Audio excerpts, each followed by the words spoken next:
بسم الله الرحمن الرحيم. السلام عليكم ورحمة الله وبركاته. الحمد لله رب العالمين والصلاة والسلام على أشرف المرسلين وعلى آله وصحبه أجمعين أما بعد.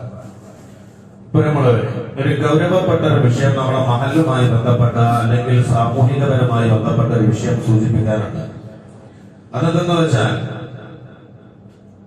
ആ സൂചന എന്ന് പറയുന്നത് നമ്മുടെ മഹല്ല് നിവാസികളായി എല്ലാവരും വളരെ ശ്രദ്ധയോടുകൂടെ കേൾക്കേണ്ടതും അതോടുകൂടെ തന്നെ അതിൽ ജാഗരൂകരായി പ്രവർത്തിക്കേണ്ട ഒരുപാട് ആളുകൾ നമ്മുടെ മഹല്ല് നിവാസികളായിട്ട് ഉണ്ടാവേണ്ടതുമുണ്ട്. ഞാനത് പറയാൻ കാരണം നമ്മുടെ വിവാഹങ്ങളെല്ലാം നമ്മുടെ വീടുകളിൽ നടക്കുന്ന നമ്മുടെ മഹല്ലത്തിലെ ഓരോ വീടുകളിൽ നടക്കുന്ന വിവാഹങ്ങളെല്ലാം ആഭാസങ്ങളായി മാറുന്നുണ്ടോ എന്ന് സംശയം.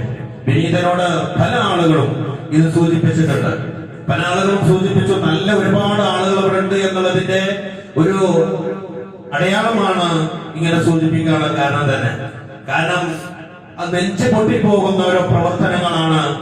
ഈമാനുള്ളവരുടെ അടുക്കലിൽ നിന്നും വരാൻ പറ്റാത്ത ഒരുപാട് പ്രവർത്തനങ്ങളാണ് നമ്മുടെ നാട്ടിന്റെ പല ഭാഗങ്ങളിലുള്ള വിവാഹങ്ങളിൽ നടന്നുകൊണ്ടിരിക്കുന്നത്.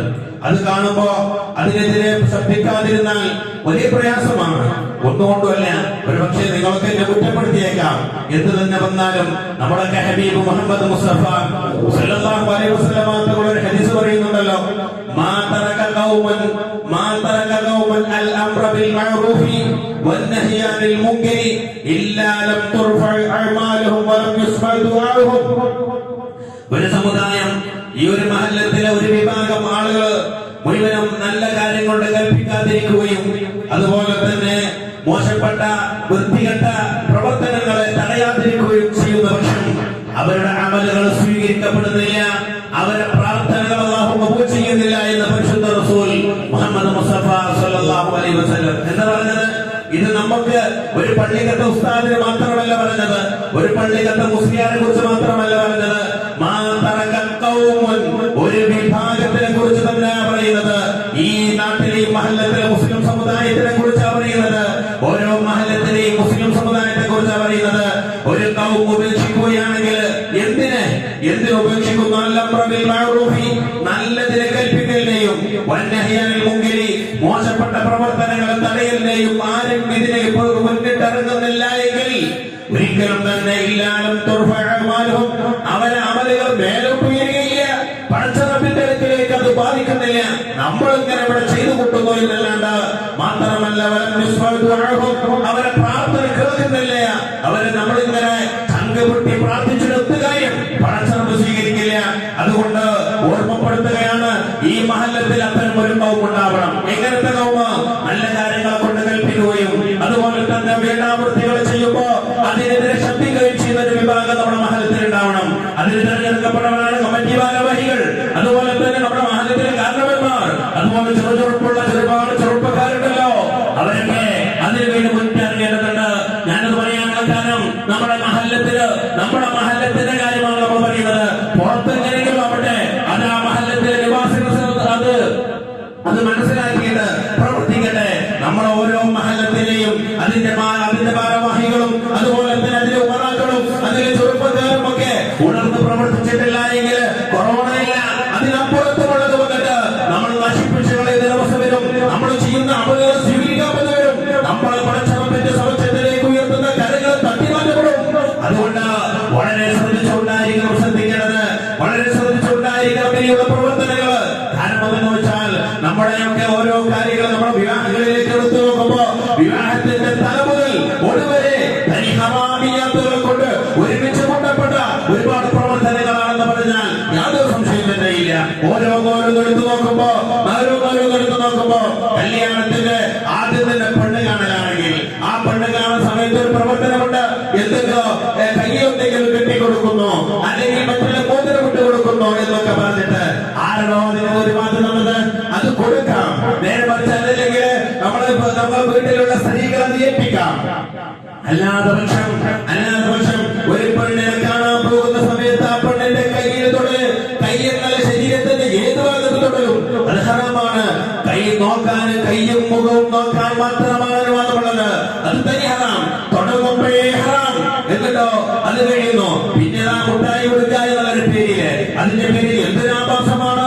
ഒരുപാട് ആളുകൾ ഫോട്ടോ എടുക്കാൻ നിൽക്കുന്നതിന് വേണ്ടി ഒരുപാട് മുട്ടായി എന്നല്ല, എന്തൊക്കെയോ കാര്യങ്ങൾ എന്തൊക്കെയോ ചെയ്തുകൊണ്ട് എന്തൊക്കെയോ ബേക്കറി കടകളിൽ നിന്ന് ഉണ്ടാക്കി വെച്ച വലിയ ഒരു ഗോപുരം പോലെ അത് ഏറ്റിക്കൊണ്ടുപോയിട്ട് ഈ പെണ്ണിനെ മുന്നിൽ പ്രദർശിപ്പിക്കുകയാണ്.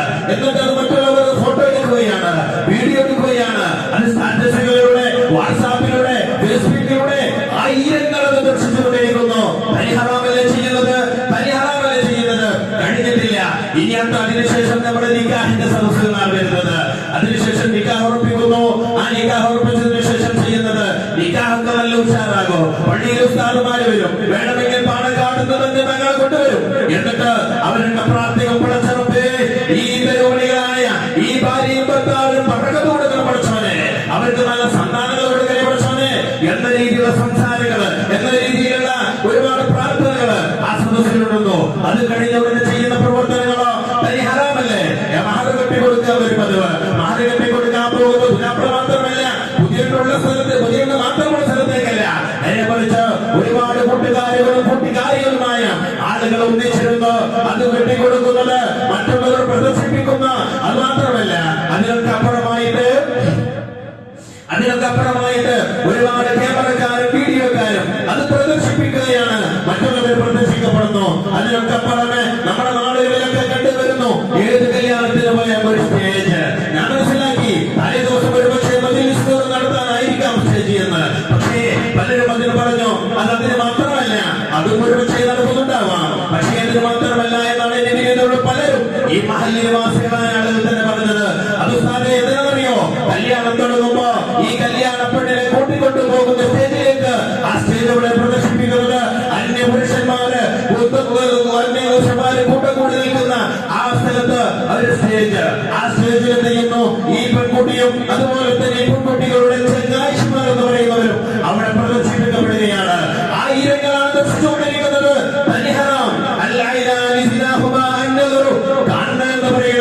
കണ്ണെന്ന് പറയുന്നത് അതിന്റെ വ്യഭിചാരം നോട്ടമാണെന്ന് പരിശുദ്ധ റസൂൽ മുഹമ്മദ് മുസ്തഫ സല്ലല്ലാഹു അലൈഹി വസല്ലം. ശ്രദ്ധിക്കണേ, യഥാർത്ഥത്തിൽ ഇവിടെ നടക്കുന്നത് ഈ കല്യാണം എന്ന പേരിൽ ഒരു വ്യഭിചാരശാലയാണ് നടക്കുന്നത്. അതിനുവേണ്ടി തയ്യാറാക്കി കൊടുക്കുന്നത് പിതാവിന്റെ ഈ പെണ്ണിന്റെ പിതാവല്ലേ, അതുപോലെ തന്നെ അവരുടെ വേണ്ടപ്പെട്ടവരല്ലേ. ഇത് തനി ഹറാമല്ലേ, ഹറാമുകൾ കൊണ്ട് നടക്കുന്നതല്ലേ ഇതൊക്കെ. ഇങ്ങനെയൊക്കെ ആകുമ്പോൾ എന്തായിരിക്കും അതിന്റെ അവസാന ഫലം? അതൊന്നും കഴിഞ്ഞിട്ടില്ല. എന്നിട്ടുണ്ട് ഒരു പുതിയാപ്പളൊക്കെ വന്നതിന് ശേഷം ഒരു കേസ് മുറിക്കല്. ആ കേസ് മുറിക്കുന്നതിന്റെ അവസ്ഥ എന്താ? നമ്മൾ കുറച്ച് മുമ്പ് സോഷ്യൽ മീഡിയയിൽ കണ്ടതാണ്. ക്ലോസറ്റിൽ നിന്നും മലം വലിച്ചിട്ട് നിന്ന അവസ്ഥ അല്ലേ, അതല്ലേ നമ്മൾ കണ്ടത്. അത് അങ്ങനെയല്ല, അത് അതിനപ്പുറം നടക്കും. ഒരുപാട് പുതിയാപ്പളമാര് വരുന്ന കോലങ്ങൾ നമ്മൾ കണ്ടത്. JCB പുതിയട്ടിനെയും പുതിയാപ്പളയെയും ഇരുത്തുന്നു, അതിനപ്പുറം അതുപോലെ ശവപ്പെട്ടിയിൽ കിടത്തുന്നു. അങ്ങനെ തുടങ്ങി എന്തൊക്കെ വേണ്ടാത്തരങ്ങളാണ് നമ്മുടെ നാടുകളിൽ നടന്നുകൊണ്ടിരിക്കുന്നത്. ഒരിക്കലും തന്നെ സമ്മതിക്കാൻ പറ്റാത്ത, ദീനുള്ളവർക്ക് ഈമാനുള്ളവർക്ക് സമ്മതിക്കാൻ പറ്റാത്ത പ്രവർത്തനങ്ങളാണ് ഇതൊക്കെ. യഥാർത്ഥത്തിലോ വിവാഹം എന്ന് പറയുന്നത് ഇബാദത്താണ്. യഥാർത്ഥത്തിലോ വിവാഹം എന്ന് പറയുന്നത് പരിശുദ്ധ റസൂലിന്റെ തിരുസുന്നത്താണ്. ഈ തിരുസുന്നത്തിനെ, ഈ ഒരു ഇബാദത്തിനെ അല്ലാഹുവിന്റെ സമക്ഷത്തിലേക്ക് അർപ്പിക്കേണ്ട ഇബാദത്തിനെ കൊണ്ടുപോയി എന്തൊക്കെയോ കാട്ടിക്കൂട്ടുന്ന ഒരവസ്ഥ, അതൊരിക്കലും സമ്മതിക്കാൻ, അതല്ലെങ്കിൽ ഒരിക്കലും ഈമാനുള്ളവർക്ക് സമ്മതിക്കാൻ അതൊരിക്കലും സാധ്യമല്ലാത്ത വിഷയമാണ്. അതുകൊണ്ട് ഞാൻ ഈ സമയത്ത് സൂചിപ്പിക്കുന്നു, നമ്മുടെ നാട്ടിൽ അത് വേണ്ട. ഇനി ഇതൊക്കെ പുറമെ ഇതിൽ സംഭവിക്കുന്ന മറ്റൊരു വിഷയം എന്തറിയോ? ഇതിനൊക്കെ പുറമെ ഇതിൽ സംഭവിക്കുന്ന ഒരു വിഷയം എന്തറിയോ? ആ സമയത്ത് കെട്ടിപ്പിടിച്ച് ആ ഭാര്യയും ഭർത്താവും കെട്ടിപ്പിടിച്ചുകൊണ്ട് ഫോട്ടോ എടുക്കുന്നതൊക്കെ കാണാമെങ്കിലും ഈ ഭാര്യയുടെ ഏകദേശം ദിവസങ്ങളോ മാസങ്ങളോ കഴിഞ്ഞാൽ ഈ ഭാര്യയും ഭർത്താവും തമ്മിൽ അടിക്കുന്ന സ്വഭാവമാണ്. അവരിൽ കണ്ടുവരുന്നത് പലരും അങ്ങനെയാണ്. ഈ കാണുന്ന കെട്ടിപ്പിടിച്ച ഫോട്ടോകൾ ഒതുങ്ങുക എന്നല്ലാണ്ട്, അല്ലെങ്കിൽ വീഡിയോകൾ ഒതുങ്ങുക എന്നല്ലാണ്ട്, നേരെ മറിച്ച് അവരുടെ ജീവിതത്തിൽ അത് കാണുന്നില്ല. കാരണം ഇബ്ലീസ് വന്നുകൂടി. ഇബ്ലീസ് ശൈത്താനെന്ന് പറയുന്നവൻ ഈ ജീവിതത്തിലേക്ക് കടന്നുകൂടി. ഈ ഇബാദത്തിന്റെ തുടക്കം എന്ന് പറയുന്നത് ഒരു വലിയ ഇബാദത്താണ്. സലാം വീട്ടുന്നതിന് ആരോടൊക്കെ പറയുന്നത് ഞാൻ അതിന്റെ സദസ്സിൽ നിന്ന് ഒരുപക്ഷെ നിക്കാഹിന്റെ സദസ്സിൽ ഞാൻ എണീച്ച് നിൽക്കാറുണ്ട്.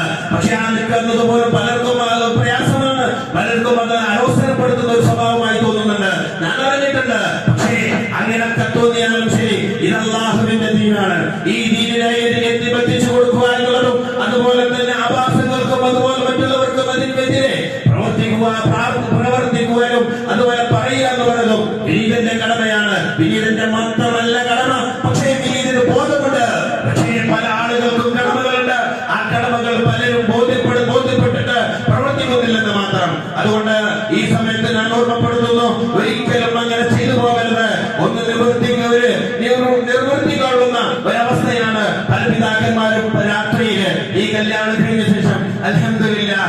മോള് കഴിഞ്ഞല്ലോ, എന്റെ മോളെ പറഞ്ഞയച്ചല്ലോ എന്ന രീതിയാണ് യഥാർത്ഥത്തിൽ നിങ്ങളെ മകളെ പറഞ്ഞേക്കുന്നത്. ഒരുപാട് ഹറാമുകൾ കൂമ്പാരങ്ങളിലേക്ക് തട്ടിക്കൂട്ടിയത്. നിങ്ങളെ ലക്ഷങ്ങൾ ചെലവഴിച്ച് കല്യാണം കഴിച്ചിട്ട് വ്യഭിചാരശാലകളല്ലേ അവിടെ ഉണ്ടാക്കി വെച്ചത്. കാരണം വ്യഭിചാരശാല എന്ന് പറയുമ്പോൾ തെറ്റിദ്ധരിച്ചു പോകണ്ട. അല്ലാഹുവിന്റെ റസൂൽ പറഞ്ഞത് അൽ ഐനാനി സിനാഹുമാ അൻ-നദർ, വ്യഭിചാരം എന്ന് പറയുന്നത് കണ്ണിന്റെ വ്യഭിചാരം എന്ന് പറയുന്നത് നോട്ടമാണ്. അതിനുവേണ്ടി ഒരുപാട് ആളുകൾ തയ്യാറാക്കി വെച്ചില്ലേ, നിങ്ങളെ മകളെ പ്രദർശിപ്പിച്ചില്ലേ, നിങ്ങൾ ആയിരക്കണക്കിന് ആളുകളിൽ കണ്ടുപോയത്. ആയിരക്കണക്കിന് ആളുകൾ കാണുക മാത്രമല്ല, സോഷ്യൽ മീഡിയയിലൂടെ അത് ദർശിച്ചത് ലക്ഷക്കണക്കിന് ആളുകളാണ്. സോഷ്യൽ മീഡിയയിലൂടെ എന്ന് പറയുമ്പോ അതൊരു പക്ഷേ വാട്സാപ്പിന്റെ സ്റ്റാറ്റസിലൂടെയും അതുപോലെ തന്നെ ഫേസ്ബുക്കിന്റെ സ്റ്റാറ്റസിലൂടെയും അതുപോലെ തന്നെ മറ്റൊരു ഇതര പ്രവർത്തനങ്ങളിലൂടെ ലക്ഷക്കണക്കിന് ആളുകളെ കണ്ടത്. തന്റെ മകളെ ഔറത്താണെന്ന് പറഞ്ഞ ആ മകളെ അന്യ ആളുകൾ, അന്യ പുരുഷന്മാരായ ആളുകൾ, ലക്ഷക്കണക്കിന് ആളുകൾ കണ്ടിട്ട് നിർവൃത്തി അടയുകയോ എന്ത് രക്ഷിതാവാണോ നീയൊക്കെ ഞാൻ സൂചിപ്പിക്കുകയാണ്. ഇല്ല, ഒരിക്കലും പടച്ചറപ്പിന്റെ കോടതിയിൽ വെറുതൊടുന്നു ആരെയും മനസ്സിലാക്കണ്ട. കാരണം എന്താ, ഇത് സ്വന്തമുള്ള തെറ്റല്ല. ഒരു വ്യക്തി വരുമ്പോൾ ഞാൻ ചെയ്യുന്ന തെറ്റ് എന്നിൽ മാത്രം ഒതുങ്ങുന്ന ഒരു തെറ്റല്ല, ഇത് സാമൂഹികമായ തെറ്റാണ്. എല്ലാവരും ചെയ്യുന്ന തെറ്റായി പോയി. അങ്ങനെ ഒരു അവസ്ഥ നമ്മുടെ നാട്ടിൽ വരരുത്.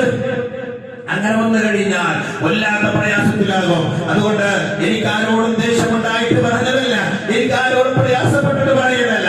എന്നെ മറിച്ച് ഇതൊക്കെ ഒരു കടമയാണ്. ഞാൻ പറഞ്ഞു, എനിക്ക് മാത്രമല്ല കടമ, നിങ്ങൾക്ക് എല്ലാവർക്കും കടമയാണ്. ഇതിന്റെ അവസാനം എന്തെന്നറിയോ, ഈ ഭാര്യയും ഭർത്താവിന്റെയും അവസ്ഥ എന്തെന്നറിയോ, ഒരിക്കലും ജീവിതത്തിൽ ബർക്കത്തുണ്ടാവില്ല. ആ ദാമ്പത്യ ജീവിതത്തിൽ ഒരിക്കലും ബർക്കത്തുണ്ടാവില്ല എന്ന് മാത്രമല്ല, അതിലുണ്ടാവുന്ന മക്കൾ സ്വാലിഹാവുകയില്ല. ഒരു ഉസ്താദുമാര് പോലും അവരെ ആവില്ല. എന്നെ മറിച്ചൊരു ദുനിയാവിന്റെ പിന്നാലെ പോകുന്ന മക്കളായി മാറുന്ന അവസ്ഥ വരും. കാരണം എന്താ, ഒരുപാട് ഹറാമുകളോട് കൂടിയാണ് അവർ ഒരുമിച്ചിട്ടുള്ളത്. ഒരുപാട് ഹറാമുകളിലൂടെയാണ് അവർ ഒരുമിച്ചുള്ളത്. റസൂൽ പറഞ്ഞല്ലോ, നരകത്തിന്റെ ഹറാമ് കൊണ്ട് തുടങ്ങിയ ഏതൊരു കാര്യം തന്നെ അത് നരകത്തിനോട് ബന്ധപ്പെട്ടതാണ്, അത് നരകത്തിനോട് ബന്ധപ്പെട്ടത് തന്നെയാണ് എന്ന് പരിശുദ്ധ റസൂൽ മുഹമ്മദ് മുസ്തഫ സല്ലല്ലാഹു അലൈഹി വസല്ലം. അതുകൊണ്ട് നമുക്കൊക്കെ ഒരു ബാധ്യതയുണ്ട്. മാത്രമല്ല, അതിനൊക്കെ അപ്പുറം ഈ വിഷയം നമ്മൾ ശ്രദ്ധിക്കേണ്ടത്, ഇതിലൊക്കെ ഒരുപാട് ഭാര്യമാരും ഭർത്താക്കന്മാരും പുതിയങ്ങളും പുതിയാപ്പിളമാരും എന്ന് പറയുന്നവര് എത്രയാണ് പഠിച്ച് പിരിഞ്ഞുകൊണ്ടിരിക്കുന്നത്, എത്രയാണ് നമ്മുടെ മഹല്ലത്തുകളിൽ ത്വലാഖ് നടന്നുകൊണ്ടിരിക്കുന്നത്, എത്രയാണ് ത്വലാഖ് നടന്നിട്ടില്ലെങ്കിലും ഒരു നല്ല സ്വരത്തോടുകൂടി ജീവിക്കാൻ സാധിക്കാതെ പല നിലയിലുള്ള പ്രയാസങ്ങളിലൂടെ കണ്ടാൽ മുണ്ടേ പോലത്തെ പാമ്പും കീരിയും കാണുന്നത് പോലെ അവരെ പോലെ ശത്രുതയോടുകൂടി ജീവിച്ച് മുന്നോട്ട് പോകുന്നവർ എത്രയുണ്ട്. എനിക്കറിയാൻ പലരെയും. അതുകൊണ്ട് ഞാൻ പറയുന്നത്, പ്രത്യേകിച്ച് ഈ മേഖലയിലൊക്കെ ഉണ്ടായതുകൊണ്ട് പലരും പിന്നീട് പറയാറുണ്ട് വിഷയങ്ങള്. അതുകൊണ്ട് ഞാൻ സൂചിപ്പിക്കുന്നു, വേണ്ട, നമുക്കത് വേണ്ട. നമ്മുടെ മഹല്ലത്തിൽ നിന്നും അത് പൂർണ്ണമായും ഒഴിവാക്കണം. പെണ്ണുങ്ങൾ കൂടുന്ന കാര്യം തന്നെ കഴിയുന്ന പരമാവധി ഒഴിവാക്കാൻ പറ്റിയെങ്കിൽ അത് തന്നെയാണ് നല്ലത്. പക്ഷേ ഞാനിതൊന്നും പറയുമ്പോൾ നിങ്ങൾ എന്നെ കുറ്റപ്പെടുത്തിയേക്കാം. ഈ ചുമ കഴിഞ്ഞ് അടുത്ത തെരുവിലേക്ക് പോകുമ്പോ പറയത് മൊഴിയിൽ തുടങ്ങിയിട്ടുണ്ടോ, ഈ ഉസ്താദ് തുടങ്ങിയിട്ടുണ്ടോ എന്നൊക്കെയാണ് ഒരു പക്ഷേ നിങ്ങൾ പറയാ. എന്ത് തന്നെ പറഞ്ഞാലും ശരി, നിങ്ങൾക്കുമുണ്ടോ ഒരു ബാധ്യത. ആ ബാധ്യത നിങ്ങൾ നിർവഹിച്ചില്ലെങ്കിൽ ഈ മഹല്ലടിസ്ഥാനത്തിൽ നടക്കുന്ന പ്രവർത്തനങ്ങളായിട്ട് അള്ളാഹു കണക്ക് കൂട്ടും. അല്ലെങ്കിൽ മഹല്ല നിവാസികളായ പലരും എതിരെ ഇറങ്ങി വരേണ്ടി വരും. എന്റെ ചെറുപ്പക്കാരോട് ഞങ്ങൾ ഓർമ്മപ്പെടുത്തുന്നു, എന്റെ ചെറുപ്പക്കാരെ, നിങ്ങൾക്കൊക്കെ ഒരു വലിയൊരു ഭാവിയുണ്ട്. അത് ഇത്തരം പ്രവർത്തനങ്ങളിലൂടെ കൊണ്ടുപോയിട്ട് നിങ്ങൾ ഒരിക്കലും നശിപ്പിച്ചു കളയരുത്. ഹറാമിലൂടെ വളർന്നു പോകരുത്. ഹറാമ് നമുക്ക് വേണ്ട. വിവാഹത്തിലൂടെയാണെങ്കിലും അല്ലാത്ത ഭാഗത്തിലൂടെ ആണെങ്കിലും ഹറാമിലൂടെ വളർന്നതെല്ലാം നരകത്തിനോട് ബന്ധപ്പെട്ടതാണ്. അതിൽ ജീവിതത്തിൽ യാതൊരു ബർക്കത്തും ഉണ്ടാവില്ല. അതിൽ നല്ല കുട്ടികൾ ഒരിക്കലും ഉണ്ടാവില്ല, നല്ല പരമ്പരകൾ ഉണ്ടാവില്ല. നമ്മുടെ ജീവിതം തന്നെ കൊളത്തോടുന്ന അവസ്ഥ വരും. കാരണം ഞാൻ പറയുന്നത്, ഇതൊക്കെ അല്ലാഹുവിന്റെ ദീനാണെന്നുള്ള ഒരു ബോധത്തോടു കൂടെ നമ്മൾ ശ്രദ്ധിക്കുക. ഒരിക്കലും എനിക്ക് ഒരു പ്രത്യേക താല്പര്യം ഉണ്ടായിട്ടൊന്നല്ല. ഞാനിപ്പോ ഒരു കല്യാണത്തിന് പോകുമ്പോ ആ കല്യാണത്തിൽ ഏതെങ്കിലും ഒരു രീതിയാണ് എനിക്കെന്താ പ്രശ്നം, ഏതെങ്കിലാണ് അവിടെ ഫുള്ള് കഴിച്ചിട്ടില്ല നിൽക്കുന്നത്. എനിക്ക് കുഴപ്പം, എന്റെ വലിയൊന്നുമില്ലല്ലോ. പക്ഷെ എനിക്ക് കുഴപ്പം എന്താ അറിയോ, ഞാൻ ഈ മഹല്ലത്തിൽ ഒരു മഹല്ലത്തിന് നേതൃത്വം നൽകുന്ന, ദീനീ കാര്യങ്ങൾക്ക് നേതൃത്വം നൽകുന്ന ഒരു വ്യക്തി ഏൽപ്പിക്കപ്പെട്ട സ്ഥിതിക്ക് എന്നോട് പടച്ചോൻ ചോദ്യം ചെയ്യും. ഇനി എന്നോട് മാത്രമാണെന്ന് കേട്ടിട്ടുള്ള നിങ്ങളും ഉണ്ടായിരിക്കും വേണ്ട, ഇങ്ങോട്ടും ചോദ്യം ചെയ്യും. കാരണം പള്ളിക്കത്തെ മൊഴിയിരുന്ന് മാത്രമല്ല, എന്നാണ് അള്ളാഹുന്റെ റസൂൽ പറഞ്ഞത്. ഒരു സമുദായം തന്നെ, ഈ മുസ്ലിം സമുദായത്തെ കുറിച്ചാണ് പറയുന്നത്. ഈ സമുദായത്തിന് ചോദ്യം ചെയ്യും. എടോ, നിന്റെ നാട്ടില് നീ വലിയ കമ്മിറ്റിക്കാരനായിട്ട്, നീ വലിയ ഉമറായിട്ട്, നീ ഒക്കെ വലിയ ഹാജരായിട്ട് എന്തൊക്കെ ഇങ്ങനെ ചോദ്യം ചെയ്യുമ്പോ വിട്ടാതിരിക്കേണ്ടി വരും. ഇപ്പൊ പക്ഷേ ഇതിനൊക്കെ പറയും, ആ മൂലേർ അങ്ങനെയാണ്, ഈ മൂലേർ ഇങ്ങനെയാണ്, കൊല്ലം പൂർത്തിയായിട്ടില്ല എന്നൊക്കെ പറയും. പക്ഷേ എനിക്ക് കൊല്ലം പൂർത്തിയാക്കണമെന്നൊന്നുമില്ല. എന്റെ നിങ്ങൾക്ക് അള്ളാഹുവിന്റെ ദീനാണ്. അള്ളാഹുവിന്റെ ദീൻ പറയാതിരുന്നാൽ പടച്ചറബ് എന്നെ ശിക്ഷിക്കുമെന്നൊരു ബോധം. അതുകൊണ്ട് ഓർമ്മപ്പെടുത്തുകയാണ്, ഒരിക്കലും ഇനി മുതൽ ഇൻഷാ അല്ലാഹ് നമ്മൾ നല്ല മനസ്സോടുകൂടെ, ഒരിക്കലും ഞാൻ കുറ്റപ്പെടുത്തിയതാണെന്ന് പറയരുത്. ഓരോരുത്തരെയും വിളിച്ചു പറയുന്നതിന് പകരം എല്ലാവരെയും കൂട്ടിയിട്ട് ഒരു കാര്യം ഓർമ്മപ്പെടുത്തിയെന്ന് മാത്രം എല്ലാവരോടും കൂടി ഓർമ്മപ്പെടുത്തുകയാണ്. ഇൻഷാ അല്ലാഹ് നമ്മുടെ വിവാഹങ്ങൾ വിജയകരമാവണം, നമ്മുടെ വിവാഹങ്ങൾ ഹറാമിൽ മുക്ത വിവാഹമാവണം, ഹറാമ് മുക്ത വിവാഹമാവണം. അത് നല്ല ശ്രദ്ധിക്കുക. ഇല്ല, എന്റെ മോള് ഞാൻ ഒരിക്കലും ഈ മറ്റുള്ളവർക്ക് പ്രദർശിപ്പിക്കില്ല. എന്തെങ്കിലും ചെയ്തോട്ടെ ഈ ഭാര്യ ഭർത്താവും, അവര് കേക്കോ അതിനപ്പുറത്തതോ എന്തെങ്കിലും കുറിച്ചോട്ടെ, ഓരോ റൂമിന്റെ ഉള്ളിൽ നിന്ന് ഞാൻ ചെയ്തോട്ടെ. എന്തിനാ ബാക്കിയുള്ളവർ പ്രദർശിപ്പിക്കുന്നത്? അവർ എന്തെങ്കിലും ചെയ്തോട്ടെ, അവരെ റൂമിന്റെ ഉള്ളിൽ നിന്നോട്ട് ചെയ്തോട്ടെ. എന്തിനാ ബാക്കിയുള്ളവരെ പ്രദർശിപ്പിക്കുന്നത്? അതാണ് ഇവിടെ വിഷയം. അത് ശ്രദ്ധിക്കും നിങ്ങള്.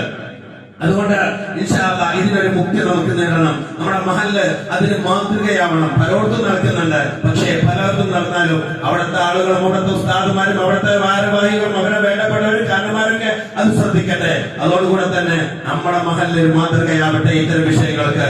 ഇനി നമ്മുടെ മഹല്ലത്തിൽ അങ്ങനെ ഉണ്ടാവരുതേ. ഒന്നുമല്ലേ, നിങ്ങൾ എല്ലാവരും ഒന്ന് സഹകരിച്ചാൽ മതി. ഇല്ല ഉസ്താദേ, ഇല്ല, ഞാനും നിങ്ങളുടെ കൂടെ ഉള്ളത്. എന്റെ മോളെ കല്യാണം കഴിക്കുമ്പോൾ ഇനിയൊരു അതിന് പ്രദർശനം ഉണ്ടാവൂല എന്ന് മനസ്സിൽ കരുതുക. ഇല്ല, ഒരിക്കലും തന്നെ എന്റെ മോളെ കല്യാണത്തിന്, എന്റെ പെങ്ങളുടെ കല്യാണത്തിന്, അതുപോലെ തന്നെ എന്റെ വേണ്ടപ്പെട്ടവരുടെ കല്യാണത്തിന് അത് ഞാൻ സമ്മതിക്കൂല എന്ന് ഓരോരുത്തരും കരുതിയാല് ഇപ്പൊ കാലം അങ്ങനെ ആയില്ലെന്ന പലരും പറയാ. കാലത്തിനൊന്നും ഒരു കുഴപ്പമില്ല. മഹദീമാമ വന്ന് നന്നാക്കാനുള്ള മഹൽ ഏതാണെന്ന് ഓരോ നാടാണ് നമ്മുടെ നാട്. അതിനപ്പുറത്ത് വേറെ ഒന്നുമില്ലല്ലോ. അത് കാലത്തിനൊന്നും ഒരു കുഴപ്പമില്ല, നമുക്ക് തന്നെയാണ് കുഴപ്പം. എല്ലാവരും അങ്ങനെ ആവുമ്പോ ഞാൻ ഒറ്റക്കെന്താ അല്ല, നമ്മൾ ഒരാൾ നന്നായാ പോരെ, ഒരാൾ നന്നായി ഓരോരുത്തരും അങ്ങനെ ചിന്തിച്ച എല്ലാവരും നന്നായില്ലേ. ഇൻഷാ അല്ലാഹ്. അതുകൊണ്ട് ഇൻഷാ അല്ലാഹ് ഇതൊന്നും തുടങ്ങിയൊന്നല്ലെന്ന് എനിക്കറിയാം. വിവാഹത്തുമായി ബന്ധപ്പെട്ട് ഓരോ സിനിമയിൽ കാണിയതിനനുസരിച്ച് അങ്ങനെ കൂടി കൂടി വരികയാണ്. പലതും നേരെ മാറി മറിഞ്ഞു വരുന്നുണ്ട് മാത്രം. ഒരുപാട് ഹറാമുകളാണ്. ഞാൻ വീണ്ടും ഓർമ്മപ്പെടുത്തുന്നു. ഇൻഷാ അല്ലാഹ് നമുക്ക് ഇതിനൊന്നും പിന്മാറണം. നമ്മുടെ മഹല്ല് വിവാഹത്തിന് ഹറാമ മുക്ത വിവാഹമാക്കി മാറ്റാൻ നമുക്ക് ശ്രദ്ധിക്കണം. കഴിയുമെങ്കിൽ ഞാൻ ഒരു അപേക്ഷ തരികയാണ്, ഞാൻ ഒരു കാര്യം ഓർമ്മപ്പെടുത്തണം. കഴിയുമെങ്കിൽ നമ്മൾ എന്ത് ചെയ്താൽ മതി, അവൾ ആ നിക്കാഹ് ഒന്ന് ഉഷാറാക്കിയിട്ട് പള്ളിയിൽ നിന്നോ ഞാൻ ഓഡിറ്റോറിയത്തിൽ നിന്നോ അല്ലെങ്കിൽ വീട്ടിൽ നിന്നാണെങ്കിലും ശരി ആ സ്ത്രീകൾ കഴിയുന്ന പരമാവധി ഒഴിവാക്കിയിട്ട് നമ്മൾ ആളുകൾ മാത്രം കൂടുന്ന രീതിയിലുള്ള ഒരു കല്യാണം ആക്കിയാല് എത്ര സുരക്ഷിതാവെന്നറിയോ, എത്ര നല്ല വർക്കത്തുള്ള കല്യാണമെന്നറിയോ. നിങ്ങൾ തിരിച്ചു പത്താവുന്നത് എനിക്കൊന്നും ഉണ്ടായിട്ടില്ലടോ, ഞങ്ങൾക്കൊന്നും ഉണ്ടായിട്ടില്ല. ഞാൻ പറയുന്നത് അള്ളാന്റെ ദീനല്ലേ ഇത്. ഒരു ഇബാദത്തിലേക്ക് നമ്മൾ കടത്തിവിടല്ലേ നമ്മുടെ മോളെ. ഒരു ഇബാദത്ത് എടുക്കാൻ വേണ്ടിയിട്ടല്ലേ നമ്മുടെ മോനെ നമ്മൾ കെട്ടിച്ചത്. ആ ഇബാദത്ത് എത്ര വലിയ ഇബാദത്ത് അറിയോ. ഒരു കല്യാണം കഴിച്ചിട്ടുണ്ടെങ്കിൽ അള്ളാഹുടെ വജഹിന് വേണ്ടി പടച്ചറബിന് വേണ്ടി നിക്കാഹ് ചെയ്താൽ ഒരാള് അള്ളാഹു ഒരു കിരീടം അവനിക്ക് ധരിപ്പിക്കുമെന്ന് പരിശുദ്ധ റസൂൽ സല്ലല്ലാഹു അലൈഹി വസല്ലം. അതുപോലെ തന്നെയാണ് ഒരു കുട്ടി ഉണ്ടായിട്ടുണ്ടെങ്കിൽ, ഒരു കുട്ടി ഉണ്ടായാല് ആ ഒരു കുട്ടി ശ്വസിക്കുന്ന ശ്വാസമല്ലോ, ഓരോ ശ്വാസത്തിലും ഓരോ ഹസനാത്തുകൾ നമുക്ക് എഴുതപ്പെടുന്ന, ഓരോ ഹസനാത്തുകൾ നമുക്ക് എഴുതപ്പെടുന്ന അത്രയും വലിയൊരു ഇബാദത്തല്ലേ. എന്തിനാ വെറുതെ ഈ ഹറാമയിലേക്ക് കൂട്ടിച്ചേർക്കുന്നത്? ഇല്ല, ഒരിക്കലും ഇനി ചെയ്യൂല എന്നൊരു മനസ്സ് ചെയ്യുക. ചെയ്തവർക്കൊക്കെ അല്ലാഹു മാപ്പ് കൊടുക്കട്ടെ, ചെയ്തവർക്കൊക്കെ അല്ലാഹു പുറത്തു കൊടുക്കട്ടെ. തൗബ ചെയ്യും, മടങ്ങുക ഇൻഷാ അല്ലാഹ്. ഓരോ പുതിയാപ്പിളമാരും, എന്നെ ശബ്ദം ശ്രമിക്കുന്ന പുതിയാപ്പിളമാരുണ്ട്. ഇല്ല, എന്റെ കല്യാണത്തിന് ഇനി അങ്ങനെ ഉണ്ടാവൂല. ഓരോ പ്രദേശ ആളുകളും ശ്രദ്ധിക്കും, എന്റെ കൂട്ടുകാരന്റെ കല്യാണത്തിന് ഇനി ഞാൻ അങ്ങനെ ചെയ്യൂല. അങ്ങനെയാണല്ലോ കൂട്ടുകാർക്കും വേണ്ടിയിട്ട് അതൊക്കെ ചെയ്യുന്നത്. ഈ വാപ്പൊരിക്കലും വേണമെന്ന് താല്പര്യപ്പെടൂല, ഈ പുതിയാപ്പിള വേണമെന്ന് താല്പര്യപ്പെടൂല, ഈ പെണ്ണൊരിക്കലും താല്പര്യപ്പെടൂല. പക്ഷേ പലരും പാടെ കൂടുമ്പോഴാണ് ഇങ്ങനെയൊക്കെ ആയിക്കൊണ്ടിരിക്കുന്നത്. ഇൻഷാ അല്ലാഹ് ഇതിൽ നിന്ന് നമുക്കൊരു മാറ്റം വേണം. അല്ലാഹു തൗഫീഖ് നൽകുമാറാവട്ടെ, അല്ലാഹു സുബ്ഹാനഹു വ തആല തൗഫീഖ് നൽകുമാറാവട്ടെ. ഞങ്ങളൊക്കെ മനസ്സ് നീ തഖ്വ കൊണ്ട് നിറച്ചു തരണേ അല്ലാഹ്. ഈമാന്റെ ഹലാവത്ത് നൽകണേ പടച്ചോനെ. റഹ്മാനുർ-റഹീമായ അല്ലാഹുവേ, ഞങ്ങളെ റബ്ബേ, ഞങ്ങളുടെ മഹല്ലത്തിലെ ഓരോ വിവാഹങ്ങളും ഹറാമ് മുക്ത വിവാഹമാക്കി തരണേ തമ്പുരാനെ. അല്ലാഹുവേ, എന്റെ മകളെ ഞാൻ പറഞ്ഞയക്കുന്ന സന്ദർഭത്തിൽ ഒരിക്കലും ഹറാമിലൂടെ ഞാൻ പറഞ്ഞയക്കുന്ന അവസ്ഥ നൽകല്ലേ പടച്ചോനെ. എന്റെ മകന്റെ വിവാഹം ഒരിക്കലും ഹറാമുമായി ബന്ധപ്പെട്ട വിവാഹമാക്കല്ലേ പടച്ചോനെ.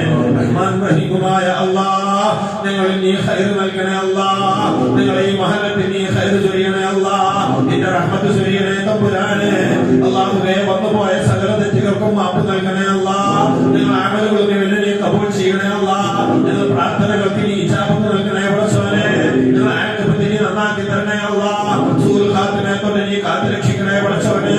അർഹമുർ റഹീമായ മൽക്കുൽ ജബ്ബാറായ അല്ലാഹുവേ, ഞങ്ങളിൽ നിന്ന് മരണപ്പെട്ടു പോയവർക്ക് നീ മഗ്ഫിറത്ത് കൊടുക്കണേ നാഥാ. റഹ്മത്ത് കൊടുക്കണേ തമ്പുരാനെ.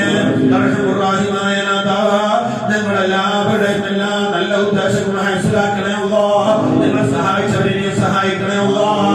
ഈ സംഭാവനകൾ നൽകിയവരെ നീ സഹായിക്കണേ അല്ലാഹ്. അവരെ നല്ല മുറാദുകളെ ഹാസിലാക്കി കൊടുക്കണേ തമ്പുരാനെ.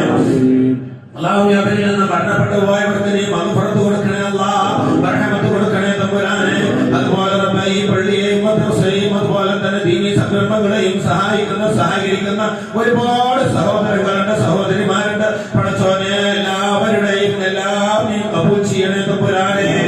പ്രത്യേകിച്ച് റബ്ബേ, ഒരു അറബി വനിത എല്ലാ മാസങ്ങളിലും റബ്ബേ ഇവിടെ സമ്പത്ത് നൽകുന്നുണ്ട്. പടച്ചോനെ, ആ മഹദിയുടെ, ആ സഹോദരിയുടെ ആ സംഭാവനകൾ, ആ സ്വതക്കകൾ നീ കബൂൽ ചെയ്യണേ അല്ലാഹ്. അവർക്കും ഞങ്ങൾക്കൊക്കെ നീ ദീർഘായുസ് നൽകണേ അല്ലാഹ്. ദീർഘായുസ് നൽകണേ പടച്ചോനെ. അല്ലാഹുവേ, സ്വർഗ്ഗത്തിന്റെ അഹലുകാരാക്കണേ നാഥാ. അല്ലാഹുവേ, ഭയാനകമായ നരകത്തിനെ തൊട്ട് നീ കാത്തുരക്ഷിക്കണേ തമ്പുരാനെ. اللهم ربنا آتنا في الدنيا حسنة وفي الآخرة حسنة وقنا عذاب النار. ربنا تقبل منا إنك أنت السميع العليم وتب علينا إنك أنت التواب الرحيم. آمين برحمتك يا أرحم الراحمين. بفضل صلى الله على محمد صلى الله عليه وسلم. صلى الله على محمد صلى الله عليه وسلم. اللهم صل على محمد يا رب صل عليه وسلم.